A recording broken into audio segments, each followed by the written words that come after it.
এই যে heinous crime করা নেতা ক্রাইম করে গিয়ে এসে দিব্যি ঘুরে বেড়াচ্ছে, আর একটি ছেলে বিশ্ববিদ্যালয়ের অভ্যন্তরে সমাজের প্রান্ত সীমার মানুষদের কথা বলতে গিয়ে জেল খাটছে।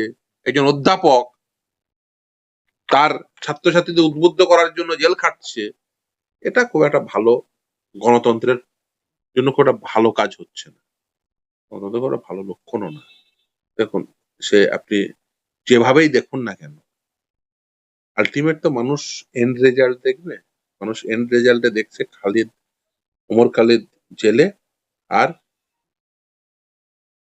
বিধায়ক বেলে। বলে মানুষের মনে প্রশ্ন আসাটা অস্বাভাবিক নয়। মানুষ প্রশ্ন করছেন, প্রশ্ন করবে, সেটাই স্বাভাবিক। নির্যাতিতা মানে এরকম একজন শাসক দলের একজন নেতা, বিধায়ক, মানে ক্ষমতাশীল ব্যক্তি, পাওয়ারে থাকা ব্যক্তি, তাদের তো বেসিক্যালি তাদের তো এই ধরনের ঘটনা মানে বেল পেলে তারা তো সত্যিই ভীত সন্ত্রস্ত হওয়ার মতো বিষয়।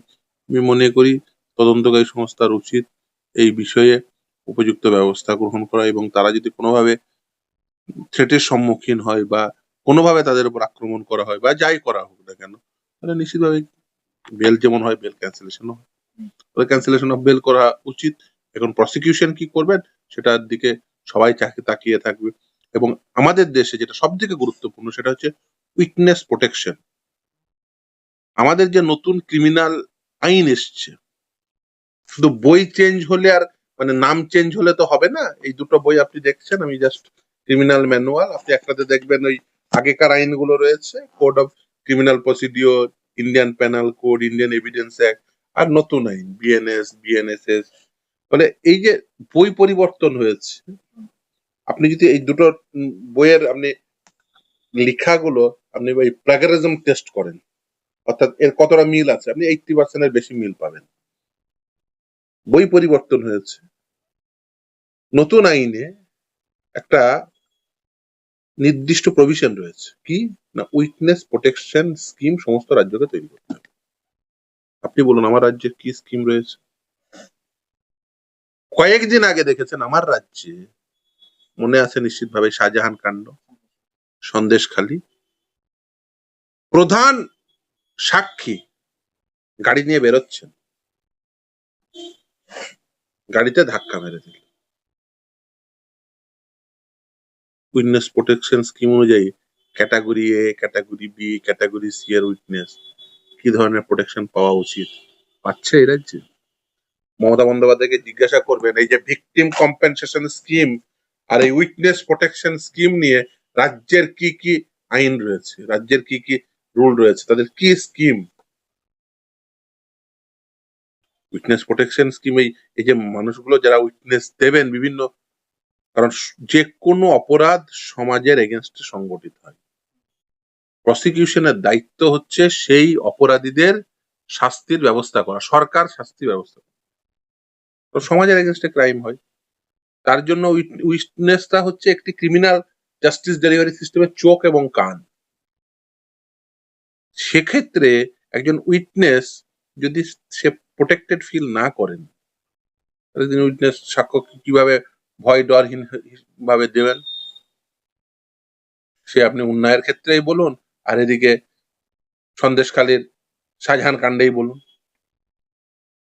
কিন্তু দাদা আরেকটা প্রশ্ন তোলা হচ্ছে যে যখন দেখতে পাওয়া যায় যে বিভিন্ন আন্দোলন যারা করেন বিভিন্ন বিষয় নিয়ে, কৃষক আন্দোলন হোক বা নো এনআরসি মুভমেন্ট আন্দোলন হোক, বিভিন্ন বাম মনস্ক নেতাদের যখন বারংবার গ্রেপ্তার করা হয়, তাদের আইন প্রক্রিয়ায় তাদের জামিন পাওয়া খুব মুশকিল হয়ে যায়, বিচার চলছে না, এরকম অবস্থায় তাদেরকে শয়ে শয়ে হাজার দিন জেল খাটতে হচ্ছে, তারা জামিন পায় না, অথচ দোষী প্রমাণিত যাবজ্জীবন পাওয়া এই লোকটা জামিন পেয়ে গেল। হ্যাঁ দেখুন, সেটা তো হয়, এবং সেই জন্যই তো আমরা বারবার বলার চেষ্টা করছি যে বেসিক্যালি এই যে প্রসিকিউশনের ভূমিকা, এই যে মানে আমাদের জাস্টিস ডেলিভারি সিস্টেমে শুধুমাত্র বিচারালয়ের অভ্যন্তরে থাকা বিচারপতিটা একমাত্র মানে জাস্টিস ডেলিভারি সিস্টেমের মানে বিচার নয়। বিচারালয়ের অভ্যন্তরে থাকা বিচারপতি, তার সামনে দাঁড়িয়ে থাকা আইনজীবী, বা আসলে এই যে ইনভেস্টিগেশন করে, প্রসিকিউশন করে সরকার পক্ষের আইনজীবী, বিরোধী পক্ষের আইনজীবী, সেই সমস্ত কিছু মিলেই তিনি মানে ভিকটিমের পক্ষে দাঁড়িয়েছেন। ভিকটিমের পক্ষে অনেক সময় স্বাভাবিকভাবেই অনেকেই দাঁড়ান, অ্যাপিয়ার করেন। যদিও আগে ডিফ্যাক্টো যারা কমপ্লেনেন্ট হতো তাদের স্কোপ খুব লিমিটেড ছিল, কিন্তু এখন মানে বাধ্যতামূলকভাবে তাদের পার্টি করতেই হবে। এই যে সামগ্রিক যে বিষয়, একদম সেই ইনভেস্টিগেশন স্টেজ থেকে একেবারে শাস্তি প্রদান পর্যন্ত, ইনভেস্টিগেশন হলো, চার্জশিট হলো, চার্জ ফ্রেমিং হলো, ট্রায়াল সম্পূর্ণ হলো, শাস্তি প্রদান হলো, এই সিস্টেমের মধ্যে শুধুমাত্র বিচারপতি আর আইনজীবী নেই। এখানে কিন্তু এক্সিকিউটিভের একটা বৃহৎ রোল রয়েছে। সেই ইনভেস্টিগেটিভ এজেন্সি হতে পারে কোনো ক্ষেত্রে সেন্ট্রালের, কোনো ক্ষেত্রে স্টেটের, যেমন সিবিআই এর ইনভেস্টিগেশন, সেক্ষেত্রে সিবিআই ইনভেস্টিগেশন করে, আর স্টেটের ক্ষেত্রে স্টেট পুলিশ ইনভেস্টিগেশন করে। ফলে তাদের যে এক্সিকিউটিভ রোল, সেটা কিন্তু ক্রিমিনাল জাস্টিস ডেলিভারি সিস্টেমে ইগনোর করতে পারেন না। তো সেটা অত্যন্ত ক্রুশিয়াল রোল প্লে করে। ইনভেস্টিগেশন যদি সঠিক না হয়, আপনি বিচার কি করে সঠিক হবে? যত ভালো আইনজীবী থাকুক আর যত ভালো বিচারপতি থাকুক, আমরা যদি ইনভেস্টিগেশন সঠিক না হয়, কি করে সঠিক বিচার হবে? সম্ভব না।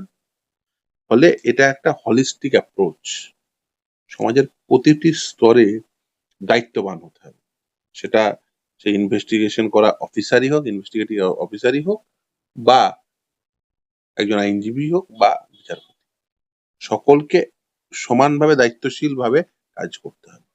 আপনার কি মনে হয় যে যে উমর খালিদরা জামিন পায় না, কিন্তু এই বিজেপির প্রাক্তন বিধায়করা জামিন পেয়ে যায়, প্রভাবশালী বলে, মানে বা তার সঙ্গে আরেকটু যোগ করলে যে বিজেপির কোনো তাবড় নেতা হলে তাহলে তাড়াতাড়ি জামিন পাওয়া সম্ভব? দেখুন, এইভাবে মানে খুব মানে সহজেই মানে সমীকরণ করে দেওয়া উচিত নয়। তবুও আমি দুটো ঘটনাকে আলাদাভাবে দেখি, উমর খালিদের ঘটনা বা এই ঘটনা।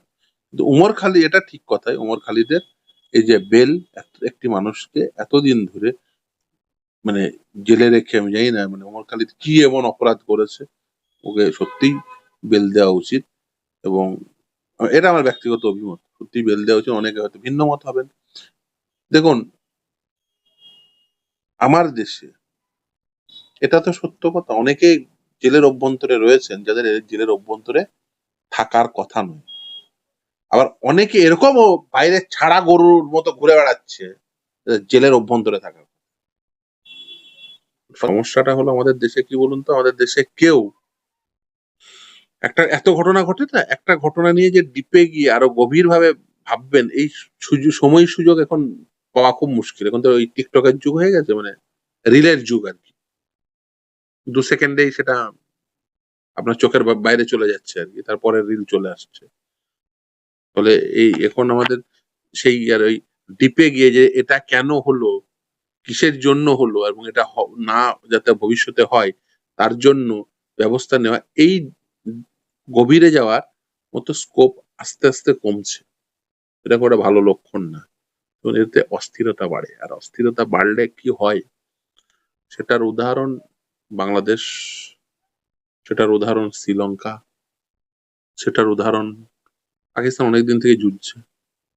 আর ধর্মকে মানে হাতিয়ার করে নিয়ে নিলে রাজনীতিতে কি হয়, পাকিস্তান তার প্রকৃষ্ট উদাহরণ।